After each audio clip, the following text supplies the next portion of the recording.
Philosophy is a unique genre of writing with its own norms and expectations. And I've created this video series to try to acquaint you with those expectations so that you know what to do when you write your philosophy paper for us. Let's begin with a guiding metaphor.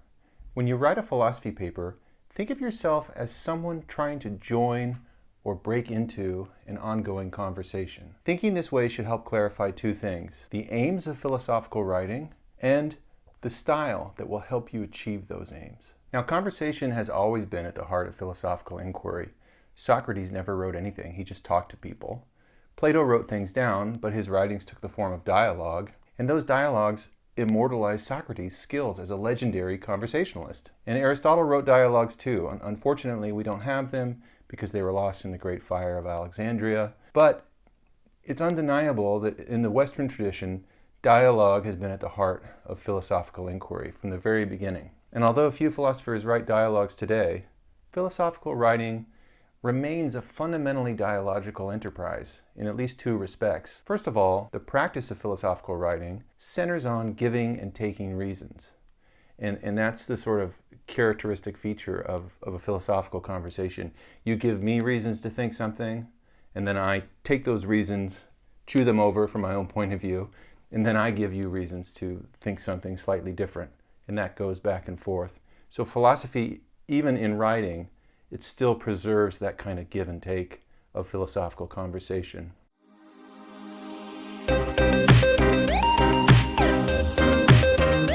Philosophy retains its dialogical character in the sense that it has this argument, objection, reply structure. So every philosophy essay that you write while you're at university will involve you making an argument. It might be reconstructing someone else's argument, or you might be making an original argument.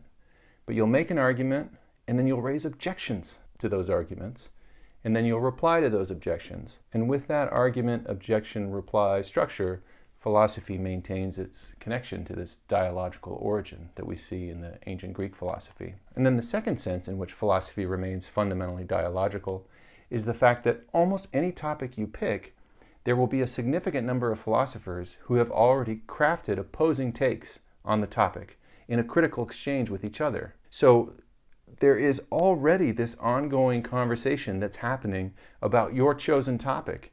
And you, as a new participant in the conversation, are going to try to find a way to break into that conversation. So no one philosophizes in a vacuum. When a philosopher sits down to write, she does so with the works and ideas of other philosophers in mind. So as a philosopher yourself, when you pick up a topic to write on, you need to do research to see what has already been said, what has already been written on the topic that interests you, and then reflect on that and think about how you're going to break into that ongoing conversation. So for this reason, in a very helpful book on philosophical writing called Writing to Reason, the author includes the following questions in a checklist for spotting problems. One question is, can you explain specifically how your position fits in with the positions of other philosophers with whom you generally agree? Can you explain where specifically your position differs from the position of philosophers with whom you disagree? And finally, can you state what impact your contribution should have, if it is correct, on the debate to which your paper contributes? So you see, there's this idea that there's already this existing conversation on the topic that has caught your attention, and that's almost always the case.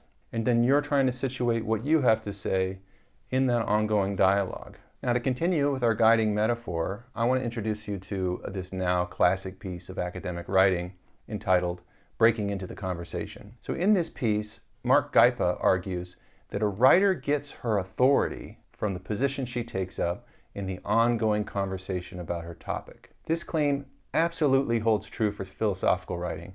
As a writer, you get your authority relative to the other people with whom you're having your dialogue. So if you ignore what other authors have to say about your topic, they will return the favor.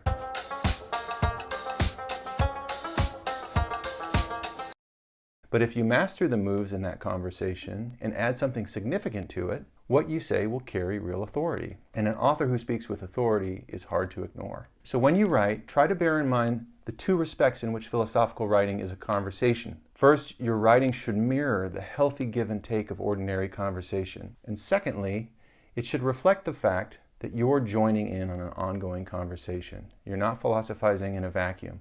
You got to think of yourself as joining a conversation and inviting your reader to join in it with you.